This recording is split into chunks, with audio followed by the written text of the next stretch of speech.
Hi everybody, today we're going to do composites with rotations. So like we learned in the previous video with translations and dilation composite, we know that a composite function means that we're doing more than one function at a time. So we also learned that we got to work the composite function inside out, right? We got to work it inside out. So let's look at this. Here we have a composite function. If you notice, they're using a different symbol here. They're making it look like a vector, and that's okay. You know, you can write it as a vector.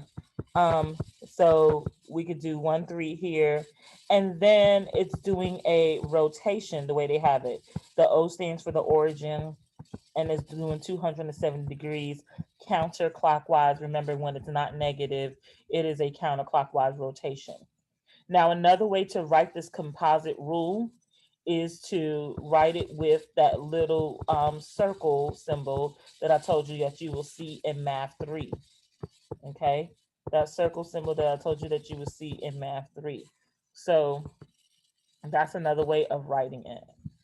So you would have a circle rule here and then XY sometimes. Okay, so that's how they would write it. Or they would just take out the XY altogether. Right here will be parentheses, here will be just be the circle. All right, so that's what it means to be that's what a composite rule looks like. Now, remember I said we work composite inside out. So that means we're going to do the rotation first. That's what we do first. And then we're going to do the translation second. All right, translation second. So let's go ahead and apply that to the points. We have 3 points. We have a triangle here. All right, so I'm going to go ahead and gather my points first, and then we'll come back once we have our points. All right, so I have my points, all right, and I have my little chart set up to let me know what order I'm going to do everything in, right? So this is my pre-image here. This is my pre-image. This is what I began with. All right, and these points were gathered from the triangle here. And so according to this composite rule, I'm going to do a rotation first. Well, the rotation rule, all right, is going to be, the rotation is 270, right? So that's, if I'm using my memory tool, that's the fourth quadrant. No, yeah, that's the fourth quadrant. So we're going to rotate, so we're going to flip the X and Y. But because we're in the fourth quadrant, the new X coordinate is positive, but the Y coordinate is negative. So that's my rule for 270. All right. So remember, we talked about remembering the rules here. And you do what works, like I said before, you do what works best for you. If memorizing your rule from your flashcard is what you got to do, then you do that. But this helps me remember what I have to do. So I know I'm right here with 270 in the fourth quadrant. All right. So that's positive, negative for me. All right. So I'm going to switch. And remember, I told you before, whenever I have two things that I got to do, I actually do them separately, right? So that I don't get confused. So this tells me to switch and then multiply by negative, multiply the X coordinates by -1.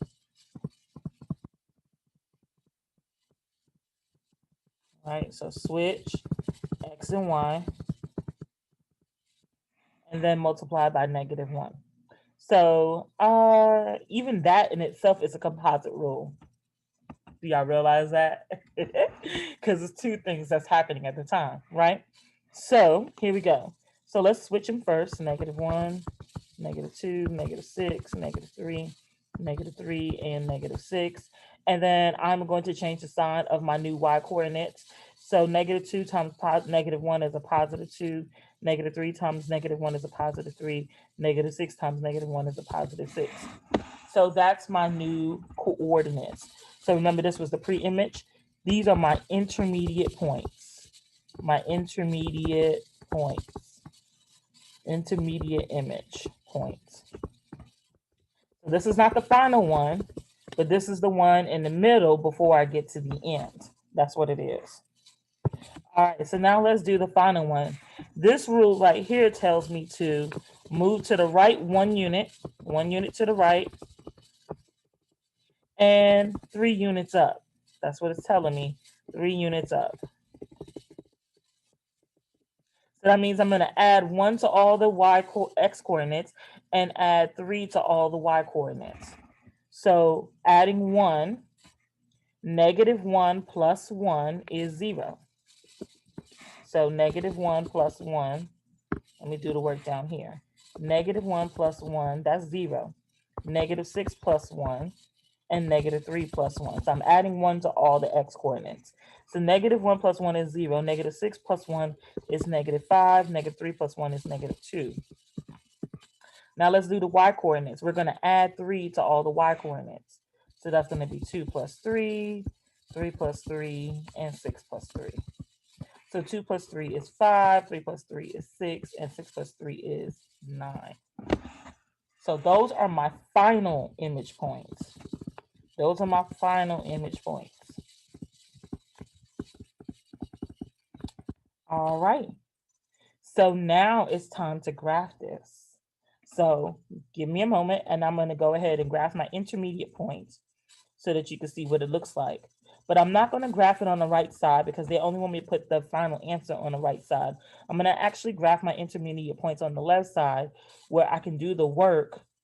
And it's not going to be scored, but I could do the work over here and then put my final answer on the right-hand side. So let's just do the intermediate points first so that you can see what that looks like.